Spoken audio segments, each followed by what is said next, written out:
At the end of the last video, we mentioned that we had to change everything.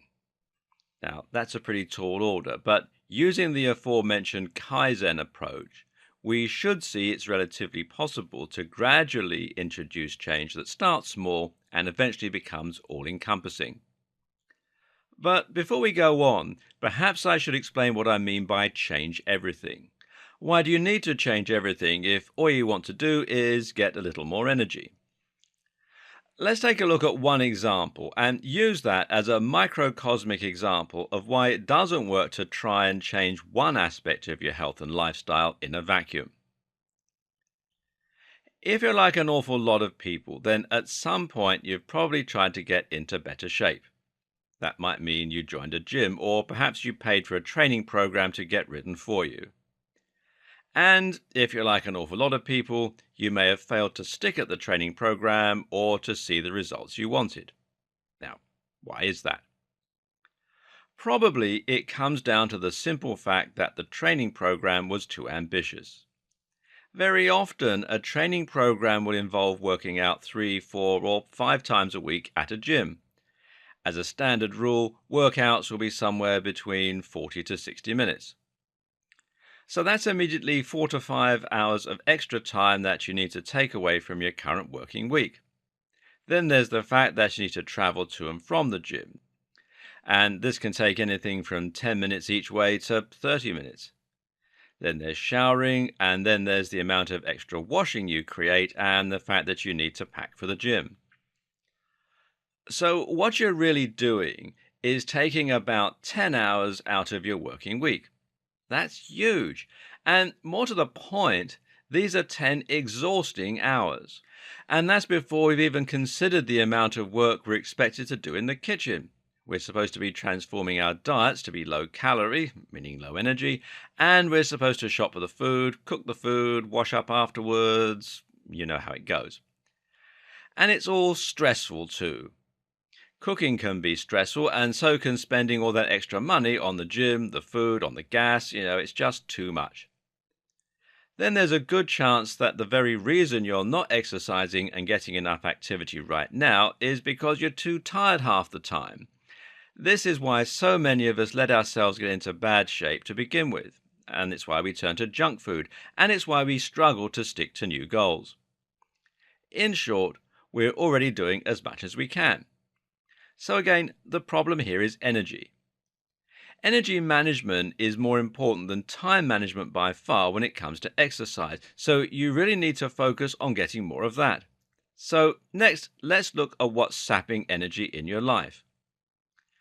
For many of us, diet comes into play here, and eating lots of junk food can certainly prevent us from feeling our very best and healthiest, so that needs to be changed. More important though is work. If you're coming home from work stressed, then you're going to have very little energy for throwing yourself into a workout. Likewise, stress from other sources such as your finances or relationships can also have a negative impact on your ability to train, so you need to fix that too. There are practical considerations too, like finances. As I was saying, staying in shape can be expensive, and like space if you're training at home, which is a good shout for most people. Even if you're not training from home, having a tidy flat stroke house to come home to can make all the difference in terms of your energy and how you feel. And it means you have one less thing to do at the end of the day, tidying up in this case. Likewise, looking good will fill you with energy and confidence too, which will translate into a better mood and more energy to attack the workouts. A lot of energy is linked with mood, as we'll see later. Then, of course, those other things come into play: time, motivation, and the right program. The point I'm making is that picking a training program and pledging to stick at it just doesn't work unless you're also looking at what has been holding you back so far. Right now, you probably fill your time with activity as much as you can and then crash on the sofa because you're out of steam. If you had the energy to work out, you'd already be working out. You're not, because you don't. So don't come up with an unrealistic 5-day workout plan until you've looked at the rest of your life. including your physical energy, happiness, and mental discipline. You have to change everything if you want to get into great shape. And as you'll see, this makes changes in the rest of your life. Working out will give you more energy. And when you get more energy, you'll find you start to perform better at work.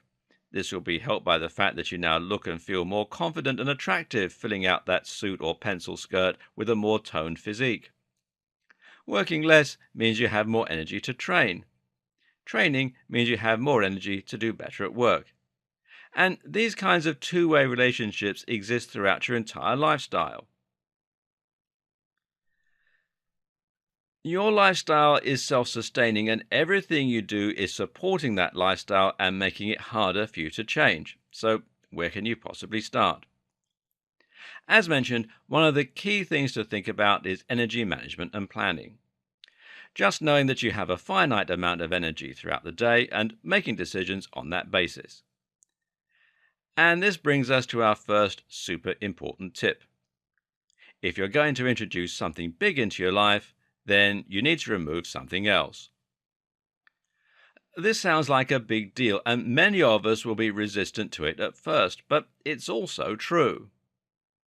If you're going to try and exert yourself for 30 minutes after work every day, then you need to find a way to save 30 minutes of both time and energy.